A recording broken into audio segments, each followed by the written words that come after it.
Terus kita juga tahu kan ya di China nih sekarang salah satu yang leading ya soal kendaraan listrik.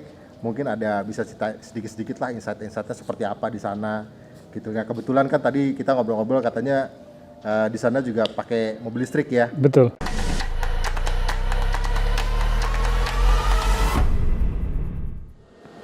Oke, selamat siang teman-teman semua. Selamat datang di episode pertama dari Spora TV.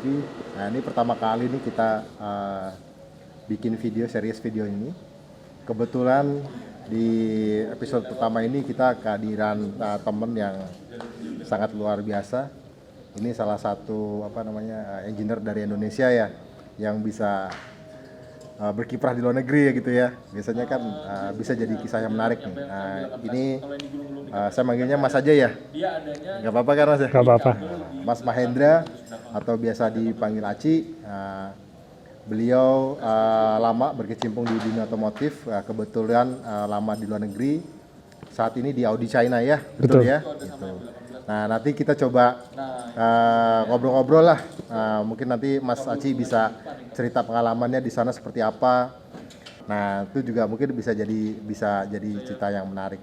Nah mungkin boleh Mas cerita dulu backgroundnya gimana sih bisa sampai di luar negeri. Bisa sampai luar negeri. Saya sendiri sebetulnya lulusan Universitas Indonesia, jurusan Teknik Mesin, Fakultas Teknik. Kemudian melanjutkan studi di Inggris dan kebetulan dari situ bisa masuk Audi di Jerman. Jadi tahun ini saya sudah 25 tahun di Audi. 25 tahun ya? Gak pernah di sini berarti ya? Udah uzur, gak pernah di sini, di luar terus. Sejak 5 tahun yang lalu saya di Cina sebagai Director Quality Assurance di Audi China. Sebelumnya juga sempat 10 tahun di Singapura dan sebelumnya di Jerman. Kebetulan dengan Mas Adi dan Spora EV ini memang sudah beberapa lama ini sempat korespondensi, tapi baru sekarang bisa ketemu kopi darat gitu ya. Ya sekarang COVID udah agak lumayan lah ya, bisa ke ranah air ya, bisa Betul. Balik ya. Dari segi EV sendiri, memang seperti kita tahu, Cina sendiri itu salah satu dari pasar EV terbesar di dunia. Di situ juga Audi juga punya beberapa EV. Saya sendiri sudah 2 tahun ini mobilnya EV.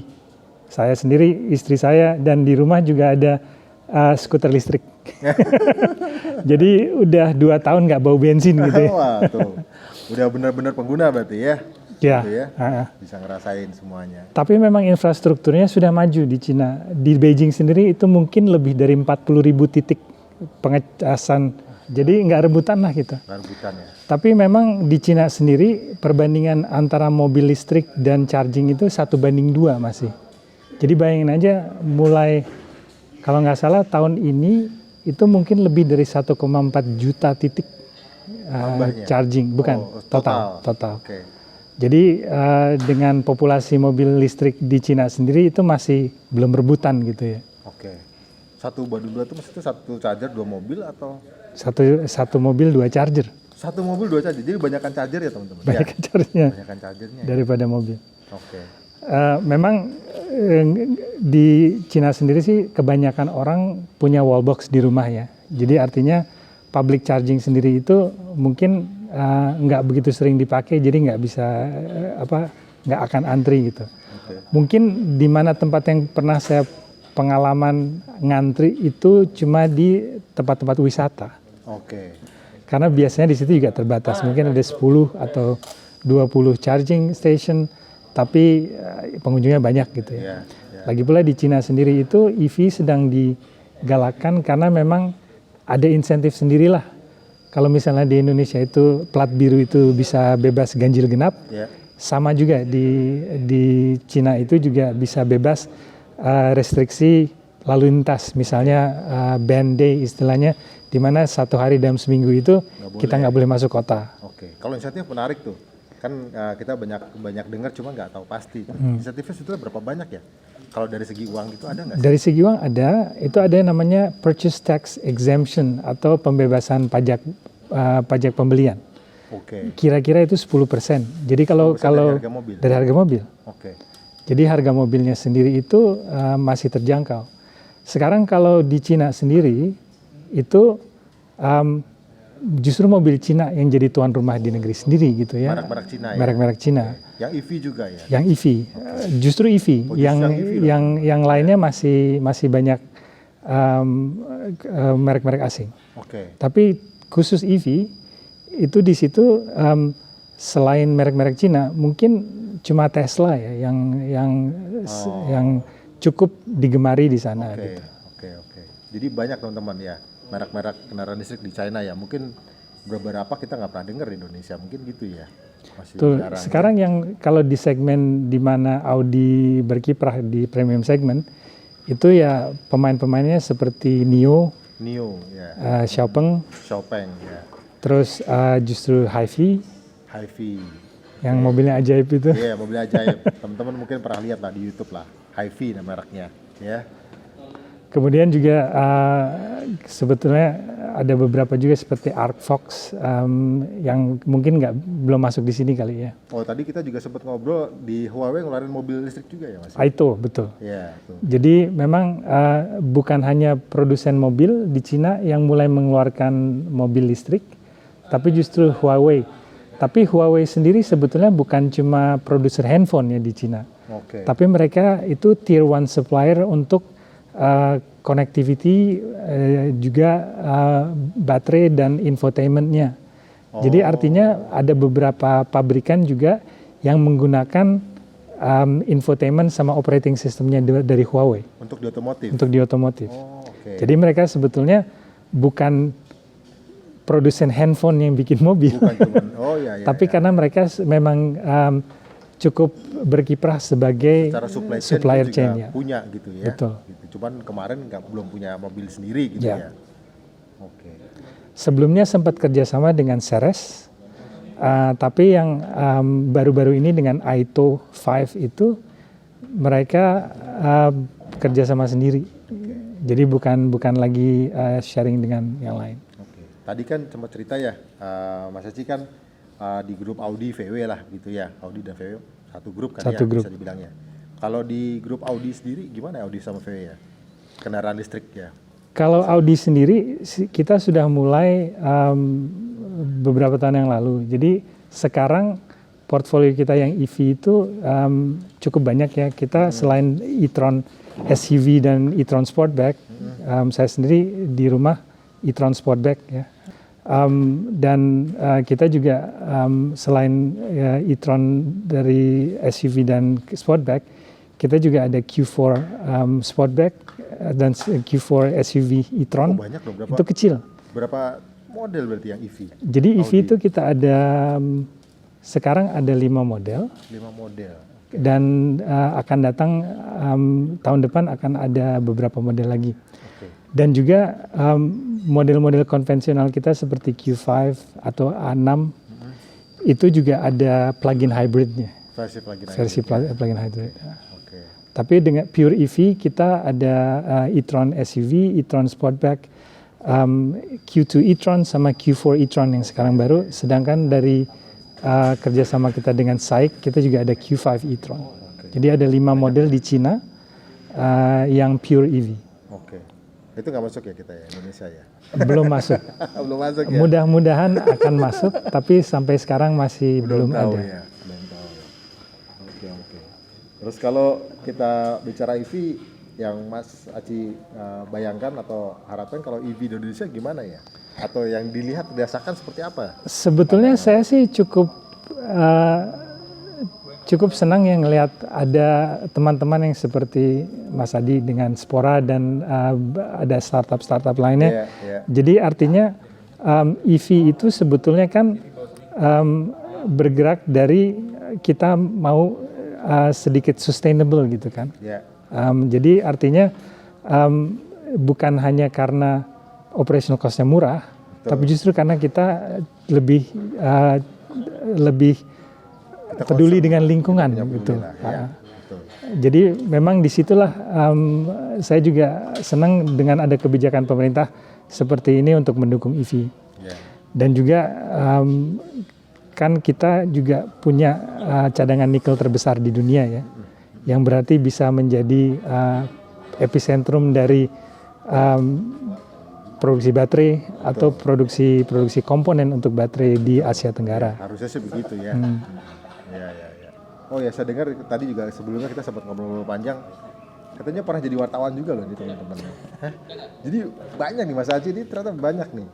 Foto jago gitu ya, jadi wartawan bisa gitu ya, di otomotif bisa, di industri.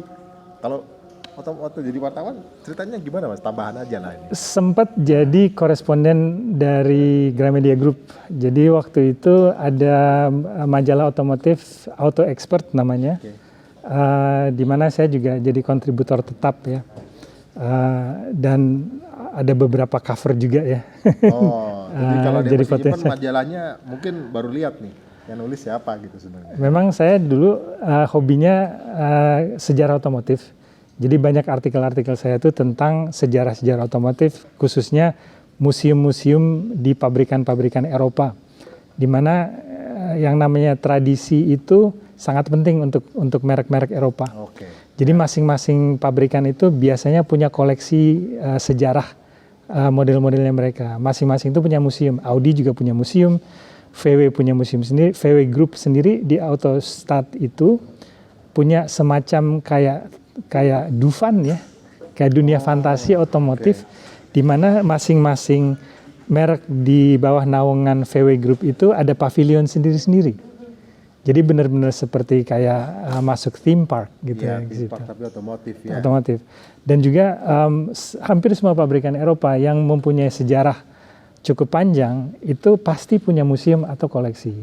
Di Jerman sendiri waktu itu saya sempat liput di majalah ini dari Audi sendiri khususnya dan BMW, Mercedes, Porsche, VW Group itu juga punya museum masing-masing di masing-masing pabriknya. Terus juga di Italia saya sempat ke pabrik dan museumnya Fiat, Alfa Romeo. Fiat itu menarik juga karena mungkin yang tahu sejarahnya Fiat, dulu di gedungnya itu dia ada test track di atap gedungnya Fiat. Oh ya pernah lihat tuh. Sampai sekarang pun, gitu sekarang pun masih bisa. Kalau kita sekarang gedungnya jadi shopping mall ya. Oh ya? Iya, shopping mall dan hotel. Tapi saya sempat lewat hotelnya itu, karena saya emang bermalam di situ, dapat akses untuk ke atapnya, ke rooftopnya. Di situ bisa lihat seperti apa sih test track di atas, di atas gedung itu. Oke. Keren. Nah kalau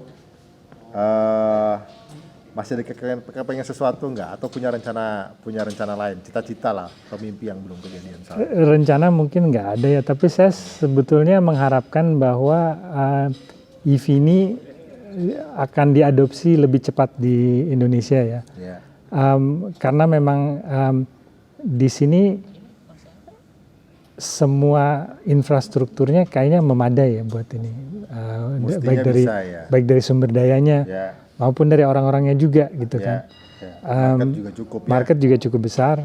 Kita kan salah satu market terbesar di Asia Tenggara. Sebetulnya karena saya sendiri jarang mantau situasi di Indonesia, cuma mungkin kadang-kadang aja kalau lagi mudik gitu. Ini mudik pertama setelah 2 tahun ya? Setelah pandemi ya? Lebih dari 2 tahun. Oh, lebih dari 2 tahun, Jadi kalau misalnya zaman dulu itu cukup sering ke Indonesia, misalnya waktu Gias atau apa gitu, dan juga mungkin bukan hanya mudik tapi juga dinas. Sekarang 2,5 tahun terakhir ini sulit karena restriktif perjalanan dari Beijing sendiri. Mudah-mudahan tahun depan sudah mulai sedikit normal, jadi mungkin bisa lebih sering lagi ke Indonesia. Sebetulnya tapi sering ya, setahun bisa 2 kali 3 kali katanya. Setahun bisa 2 kali 3 kali. Event juga sering ikut ya katanya. Biasanya saya ikut Gias dan mungkin untuk Gias tahun ini bisa juga kesempatannya ikutan Gias juga. Oke. Jadi jangan lupa ya teman-teman ya, datang ya ke Gias ya. Siapa tahu ketemu ya. Datang ke booth Audi. Datang ke booth Audi jangan lupa. Tapi bawa mobil listrik nggak? Nggak tahu ya. Ya. Oke.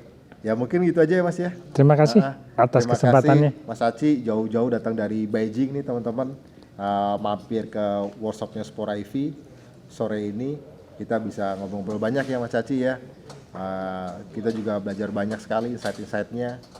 Terutama kan dari industri besar itu penting ya. Menurut saya sih itu penting ya. Itu tadi kita diskusi soal quality segala macam. Itu seru lah. Terima kasih banyak lah. Oke, terima kasih sekali lagi Mas Aci atas kesempatannya. Ya, Terima kasih. sampai ketemu lagi teman-teman ya di episode berikutnya dengan tamu dan teman-teman dan narasumber yang pastinya juga tidak kalah menarik.